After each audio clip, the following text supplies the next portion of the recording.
What up, y'all? It's your boy CKid here, man. Now, I know you guys out there probably already saw the title of this video, and you guys already heard out there in these YouTube streets, man, that Nintendo is coming out with a brand new Switch. Today's video, man, I want to focus on talking about, is this Nintendo Switch the right one for you? If you guys are somebody like me, you already got a Nintendo Switch. Hold on, let me get the camera back around. You guys already have a Nintendo Switch like the one that I have right here, or if you somebody out there and you thinking about just getting into the Nintendo Switch ecosystem, is this a Nintendo Switch that you guys need to buy? Well, in this video, man, I'm gonna be breaking everything down, so let's go ahead and get to it. Let's go.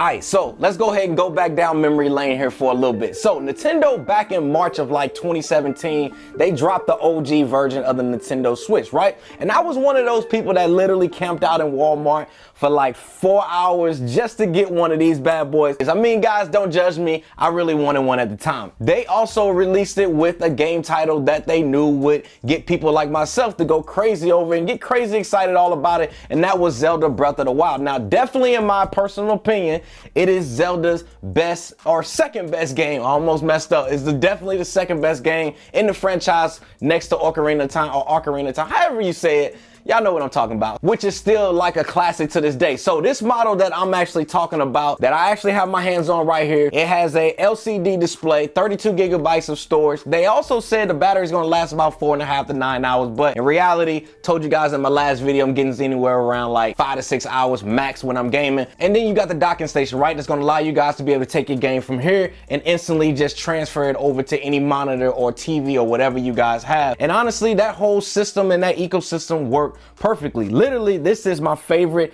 handheld system of all time. Like, it is literally that good. So then if we go ahead and keep on to this path, right, later on Nintendo decides to release another version that also has an LCD display, 32 gigabytes of storage, battery life around 3 to 7 hours. So most likely you're probably getting anywhere around 4 hours probably out of that one. But the major difference with the Switch Lite and with this one is that it wasn't necessarily compatible with the dock, and you're not able to actually output it to a TV. Hence, they didn't come out with a kickstand for it. That one was actually solely built for those gamers out there that personally like playing handheld only, and then, you know, they just like playing more so on the go. Then we go ahead and fast forward to today, right? And Nintendo announces a brand new version of the Switch that now will have a larger viewing display with them slimming bezels that we talked about in that video, and we're gonna get to here in a little later. You're also getting an OLED display versus an LCD display like its older brothers, increasing the storage capacity to 64 gigabytes and a battery life that is about the same, 4.5 to 9 hours, but most likely is going to be about the same as the OG version here, which with this one having an OLED panel, it actually might drain more battery power, but it's something we're going to have to test out. But I'm expecting we're going to get somewhere about 5 to 6 hours like the OG model. And lastly, you guys are getting enhanced audio features as well. I'm still not sure exactly what that actually means or what that is actually going to sound like, but for now, let's just go ahead and just say it's going to include better audio. Now, when it comes to all three of these models, right, the internals on them, I'm telling you guys, they're literally the exact same from a processing perspective. The only major difference is the increase in storage, but I'm going to be telling you guys here in a second why that really doesn't matter that much, because if you guys have been watching any of my Apple content, then you already know how I personally feel about storage, because I'm going to always tell you guys to go a different route, and I'm going to tell you what that different route here is in a second. All right, so let's go ahead and talk that real talk here for a second on how I would personally look at this from the standpoint of a person who already has a Nintendo Switch, whether it's the OG model that I got right here, or if it's the Nintendo Switch Lite model. And I also want to discuss this from a person who doesn't have a Nintendo Switch yet, and you're probably one of those people out there, you're curious about buying one and wondering if it's worth to scoop up the new boy or not. All right, so let's go ahead and start it off if you guys already have a Switch like I do. Now, I'm looking at the new Switch like this. There are three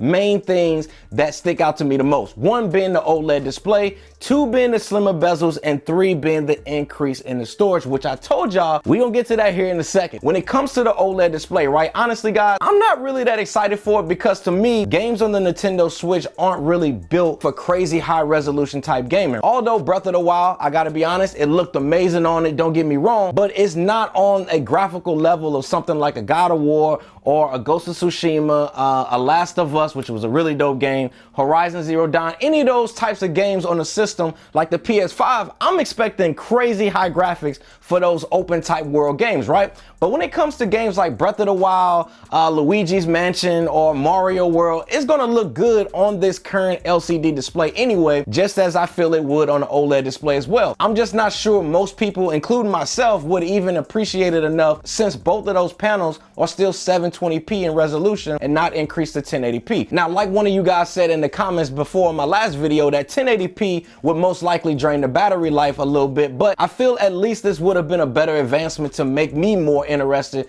in the OLED model versus keeping what I already have. Now, the next thing is with the slimmer bezels, and I have to say, this is probably something that excites me the most and really making me strongly consider upgrading for sure. Besides the kickstand, one thing that irritated me the most about the Nintendo Switch, and I mean irritated me the most, is these crazy thick black bezels on this bad boy. Now, again, this was back in 2017, but still, I would have preferred more screen real estate back then on this model to kind of future-proof it for today. So, getting the slimmer bezels, I will say it's a huge plus in the wanting to upgrade category, if you asking me. Now, let's go ahead and talk about the number 3 thing, and that is the increasing in the storage capacity from going from 32 gigs to 64 gigs. Now, do I applaud Nintendo for making this increase? Absolutely, y'all, because one thing we know is these games nowadays are getting huge in file sizes. For example, y'all, Zelda Breath of the Wild was 13.4 gigabytes, which is nearly half of the storage space in this model right here with just one single game. Now, you go ahead and add Animal Crossing to that and something else, then you pretty much done maxed out your OG Nintendo Switch. I'm all for the storage increase, as these games, as you already know, are getting larger and larger in file sizes. The same thing I say, just like in my Apple videos, you can always buy external storage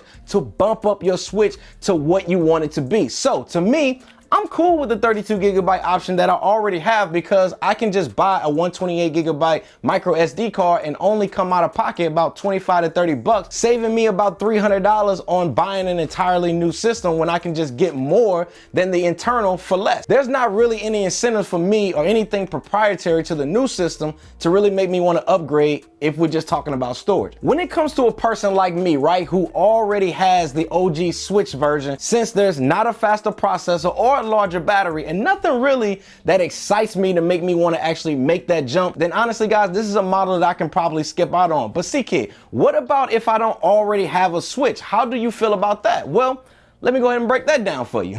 So to me, y'all, the answer to this question is simple. It's yes. I would 100% buy the newer model and spend the $50 extra that is going to cost me because of these reasons right here. You are getting a much better kickstand. Honestly, this alone, if you asking me, makes the $50 worth it. Trust me, just trust me on that one. Now, the OLED display, this is going to give you guys much deeper blacks as well as much more contrasty pictures when playing games, which will make the Mario worlds, the Zelda Breath of the Wild world appear to be more punchier and richer in color, as well as having a double in size storage capacity to 64 gigabytes is also a win when you talk about internals. And last thing I want to talk about, let's not forget to mention, the newer model also allows you guys to direct connect to your hardwire on your home network with the Ethernet cable. So if you guys are the person that like to play cross-platform games online with their friends like Fortnite or anything like that, then this is definitely going to be an improvement, and as well as it's also going to improve your overall online gameplay to be fast and more real time with less of a delay. It ain't gonna make you always hit those shots, but you know, it's gonna help you with speed. Because basically what I'm saying, if you was trash then, you still gonna be trashing when you just because you hardwired in. So yeah, to me, all of those are worth paying the $50 more for. Plus, if there are upgrades, most likely you will also be more subject to that upgrade, to those upgrades for longer periods of time with your current gen over the OG model. Although they still are sending upgrades and updates to this OG model, which is actually dope as well. But there you guys have it, man. My overall thoughts and insight into helping you guys make a better decision on which one of my people, my squad, which one of you guys out there should buy. Now, you guys already know I got to get y'all right, but let me know if you guys have any questions to anything that you found or heard about in this video down in the description section below. Don't forget to hit that subscribe button. Thanks again for watching. See y'all in the next one. Squad.